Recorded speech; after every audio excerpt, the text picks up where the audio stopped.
I'm going to try to say this once, and I'll try to say it briefly, and then I'll try to shut up about it. We are talking about Kant, and I'm holding here the Hackett edition of The Grounding for the Metaphysics of Morals. Kant is this early modern, mid-modern, late modern, end of the Enlightenment era, more or less. He's a modern philosopher. Not quite late, not quite early. Kant is this great modern moral philosopher, and he has done us an amazing service by looking at the very idea of moral law. Moral law, well, the place to start with Kant is to understand the idea of moral law. In this video, no time to explain in any detail, but let's at least observe moral law is universal, and it's in authority over us.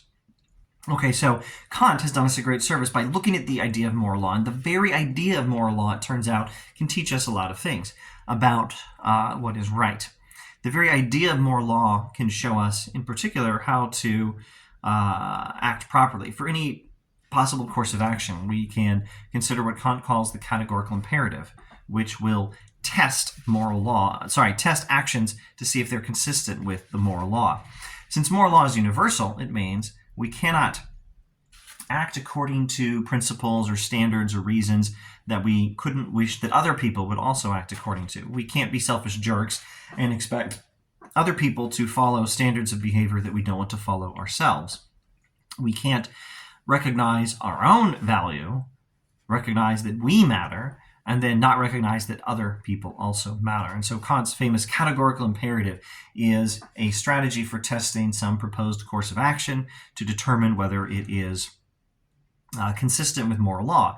And we ask whether the reason for the action is something that can be universalized. And we ask whether this action treats all people as ends in themselves, not just someone else. Not just you, but other people and you must be recognized as having value in and of yourself, having your own built-in worth, being a purpose, and not just being usable for your own purposes. A moral action is one which will recognize the value of every person. And Kant, in showing that moral law can teach us these things, has done an amazing service. I don't think anyone else in the history of human thought has ever done anything like this. Except maybe a few people who came after Kant and were imitating their teacher, maybe in some cases moving beyond him and correcting him in a few points, but not doing anything independently anyway. I don't think anyone else has ever done this. I don't think anyone else has ever looked at the very idea of moral law and shown so much of what we can figure out just by looking at that very idea. So, nice thing I'm saying about Kant on that point. But there's one less nice thing I have to say about Kant. And again, I'll try to keep this brief and then shut up about it. First, one more nice thing we can say about Kant. Why should we think that there is such a thing as moral law? What Kant is doing that's so great and so awesome and so brilliant and so insightful and so impressive, because no one else ever did it before, is showing us what the very idea of moral law means. But he's not telling us why we should think that there is such a thing as moral law. Now, he does tell us a few reasons the very idea of moral law kind of makes sense. Not reasons we should think there is a moral law, but reasons that the idea of moral law is possible and it makes sense and there might be such a thing, and it's very reasonable to think that there is such a thing. And one thing he says along those lines is, if there is such a thing as a being which is, as he calls it, an end in itself, meaning a thing that has its own built-in value of immeasurable worth, then that would be a reason there is such a thing as moral law. And such a thing is a person, in particular a human being, or in some of the standard Kantian language, a rational being. A rational being, or a person, has built-in value, worth, is worthy to be treated with respect. And if there is such a thing, then that explains why there is such a thing as moral law. And Kant, I'm still saying nice things about him, does say this correctly, that that's a good explanation for why there is moral law. But now I have to say something that may not be so nice. It's not a full explanation of why there is moral law until you can explain why people have such value. Now a different philosopher I like, John Locke, does more on this point. John Locke will explain why it is that human beings have value. Why do humans have value? Because of God. Humans have an inestimable, an immeasurable value. Human beings have their own built-in value and worth because of God. And it's from God that we get the value of human beings, and it's from the value of human beings that we get moral principles. That's Locke's way of doing things. Kant stops at the value of human beings and doesn't appeal to God to explain why there is this value to humanity, though he does explain why the value of humanity means that there is such a thing as moral law.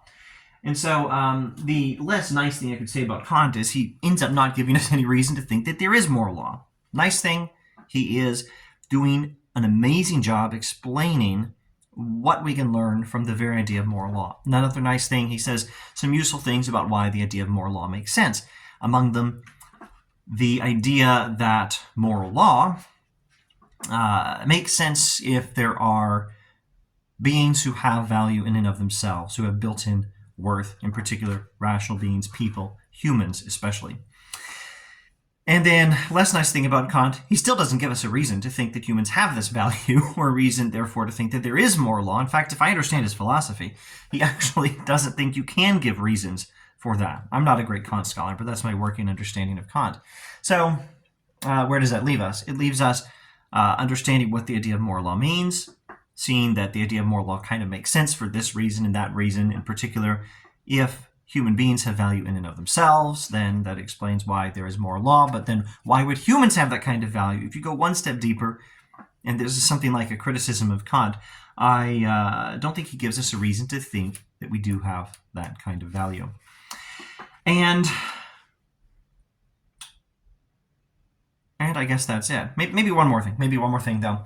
This is another nice, useful Kantian move. And you can model this manner of thinking after something C.S. Lewis says at the beginning of Mere Christianity. I'm wondering, do I have that on my shelves? Can I grab that? Yes, well, I do. Good. At the beginning of Mere Christianity, Lewis says some useful stuff, and you can use some of the patterns from this book to think through something Kant says, and I think it's pretty good. The question is not necessarily, why should we think that human beings have this value? The question is, since we think that human beings have this value, what do we do now? And you do think that, because when you are mistreated, your reaction is to think that someone has broken some moral law in their treatment of you. You already believe in moral law, and you believe that it requires that you be treated properly, that you be treated with respect. And the only thing that remains is not to be a skeptic and say, well, why should I believe that about myself? The next thing to do is ask, why should I not believe that about other people? Because there's no reason to think that you have built-in value, worth, that you are, so to speak, a purpose and not just a being that can be used as a means to someone else's purpose. You actually have a purpose, or rather, you actually are a purpose. It's not just that you can be used as a means to someone else's ends. You can be a way of achieving some other goal. No, you already are the goal. You already are a being with worth. Your very existence and nature mean you are a being with built-in value and worth, and you matter. And since you already believe this about yourself, you should recognize that the same is true of other people. That's the Kantian move. And I think it's actually quite correct, which is not to say that there's no use in doing the Locke thing and going deeper and explaining, well, why do human beings have this value? I think we can. I don't know how to do it except religiously. Locke talks about God having created us and valuing us because we have reason and free will, and that's why we alone among God's property have this special characteristic. And you could also give the standard biblical account from the Abrahamic religions. The human being is made in the image of God, etc., etc. I'm not aware of any reason we can't do that. I'm fully supportive of doing that. But I do want to say, even if I sort of want to criticize Kant for not giving us an explanation for why do human beings have this value, I also agree with Kant that the important issue, at least as far as me doing what's right and you doing what's right today and tomorrow and next week and for the rest of our lives, the important issue is not, well, why should I believe that I have this inherent value? The issue is, since you already believe it, why should you not believe that other people have the same value and treat them accordingly, and of course you should. And golly, this video went on long enough, so we'll get to the actual text next time. Thanks for watching.